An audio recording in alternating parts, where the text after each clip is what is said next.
Kalau saya tuh cenderung apapun kondisinya tuh kita nggak usah tunjukin ke orang lain kalau kita misalnya moodnya lagi nggak enak. Eh, Kalau saya mencoba untuk profesional aja sih di pekerjaan, apapun kondisinya, mood lagi enak atau nggak enak, yang penting pekerjaannya harus selesai. Halo semuanya, apa kabar nih kalian semuanya? Semoga dalam keadaan baik-baik tentunya ya. Balik lagi bareng aku Yeni. Bersama partnernya Kak Yeni, Casna. Baiklah, yang bakal nemenin pemirsa semua dalam next episode ini podcast spesial Hari Kartini. Wah, pastinya masih bahas tentang peran perempuan ya. Ya, betul banget sih. Terutama bagaimana cara kita menjadi independent woman nih yang terpilih. Seru nih pasti para pemirsa, tapi nggak cuma perempuan, laki-laki juga boleh denger kan Kak Yeni? Boleh banget, karena ini kan untuk edukasi semua orang, narasumber, pemirsa semua, dan yang mendengarkan untuk wanita-wanita PII. Iya sih. Dan kita semua pastinya perlu ya membangun sisi independen dari diri kita sendiri, nggak bergantung apakah itu perempuan ataupun laki-laki. Setuju banget. Ya Ya udah. udah sih, daripada lama-lama nih ya Kak Yeni ya. Siap. Mari kita sambut narasumber kita. Ya, Mbak Anin. Yeay. Baiklah, untuk podcast kali ini narsum kita adalah Kak Anin. Nama lengkapnya adalah Anindita Nuraina ya, betul ya? Sri Rahayu. Dari Divisi Underwriting Penjaminan. Jadi tentunya udah banyak pengalaman pastinya. Iya betul banget. Kak Anin ini mandiri banget loh Kak Yeni. Wow. Dia di ibu kota ini tuh Biasa. tinggalnya tuh secara mandiri nih, jauh dari keluarga, bener kan? Bener. Tetap bisa mandiri dan semangat untuk ngejalanin hari-harinya. Nah, menurut aku nih, itu tuh ngebuat aku tuh penasaran banget nih gimana cara Kak Anin tuh bisa how to be independent woman. Yuk kita cow. Ya, mari. Oke, masuk ke sesi pertanyaan. Boleh Kak Anin? Boleh. Oke. Jadi kan kadang banyak orang tuh salah mendefinisikan bagaimana seorang wanita tuh independen. Banyak yang berpendapat kalau wanita independen tuh wanita yang nggak butuh pria, atau wanita yang harus dituntut bisa melakukan semuanya dan segala halnya itu sendiri. Dan banyak juga pendapat-pendapat miring lainnya. Nah, menurut Kak Ani sendiri definisi independent woman tuh seperti apa sih? Menurut saya tuh independent woman itu bukan berarti egois atau melakukan segala sesuatunya sendiri ya. Kita tetap butuh bantuan dan pertolongan dari orang lain sebenarnya.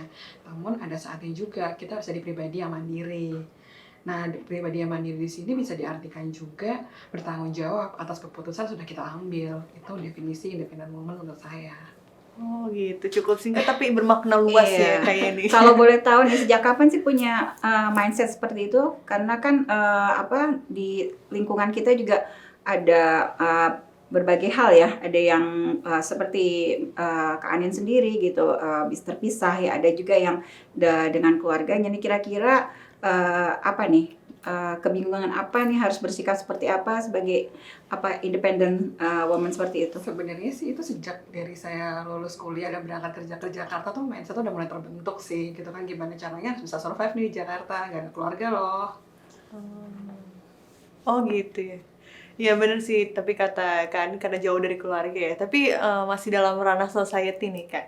Jika udah berhasil membangun mindset kalau kita tuh bisa loh jadi independent woman, tapi kadang masih aja gak sih nemuin orang tuh yang kadang tuh nganggep remeh perempuan.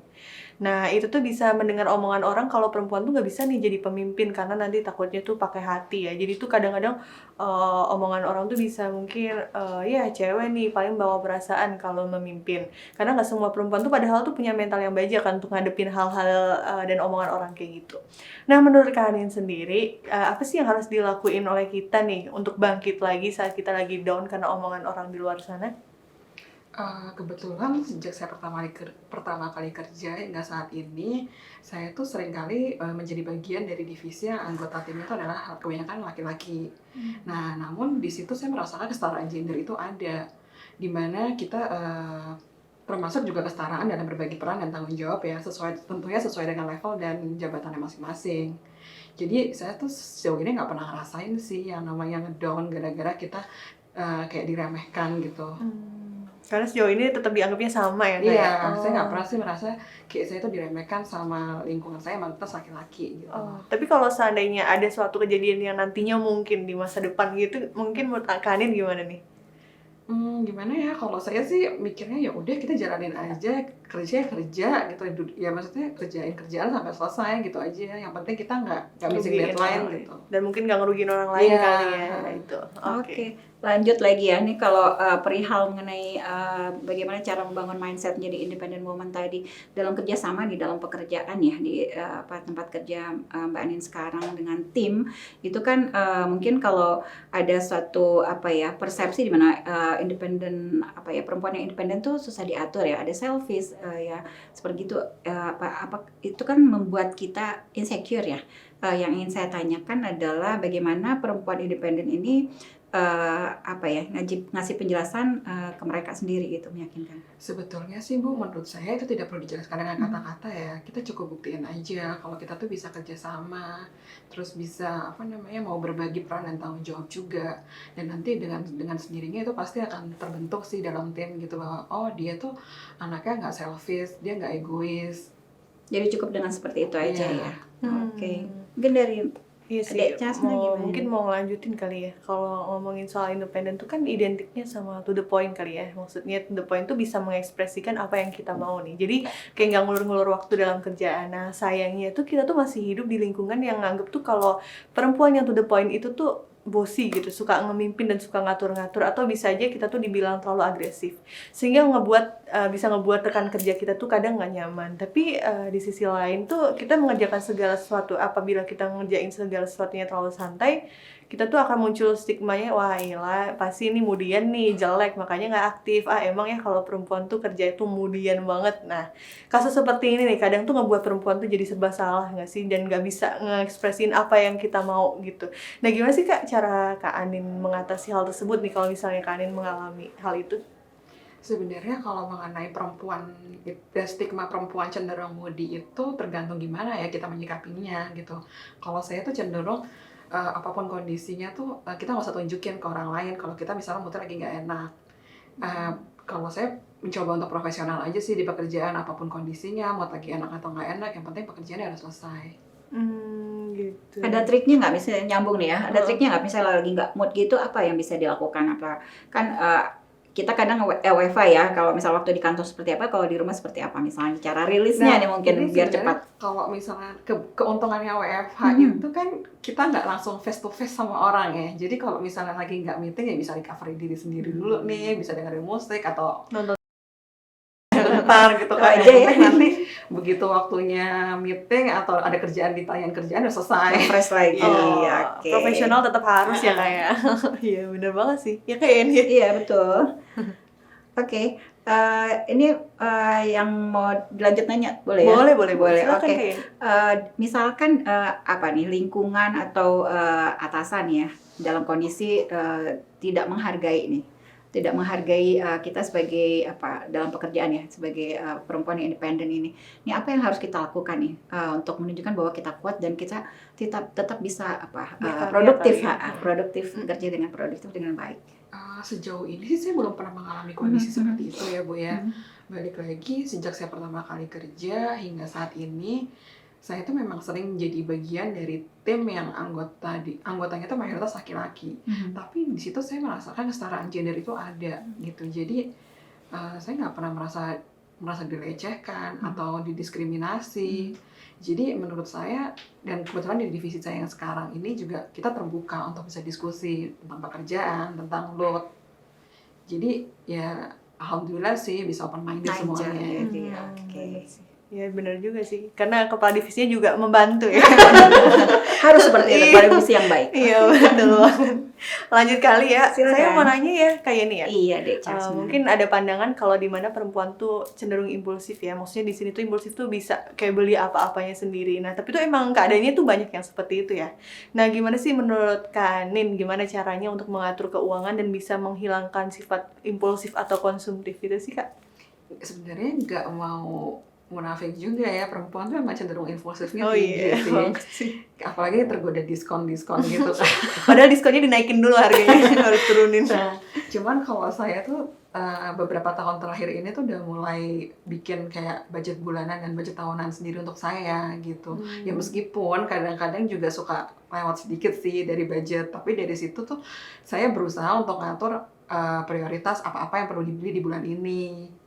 Terus nanti oh ya kalau ada wishlist lagi ya di bulan berikutnya atau di 2 bulan lagi. Jadi patut dicontoh seperti Iya, itu, Cak. tapi Oke. apa mungkin ada persentase kayak misalnya ini saving nih, terus untuk transportasi atau untuk akomodasi gitu ada nggak Kak selama Menurut ini? aku tuh kalau Atau persentase mungkin- tuh balik lagi ke masing-masing orang pasti punya proporsi yang berbeda ya. Oh. Kayak Bu Yani sama saya pasti beda proporsinya. Saya sama Chasna juga pasti berbeda.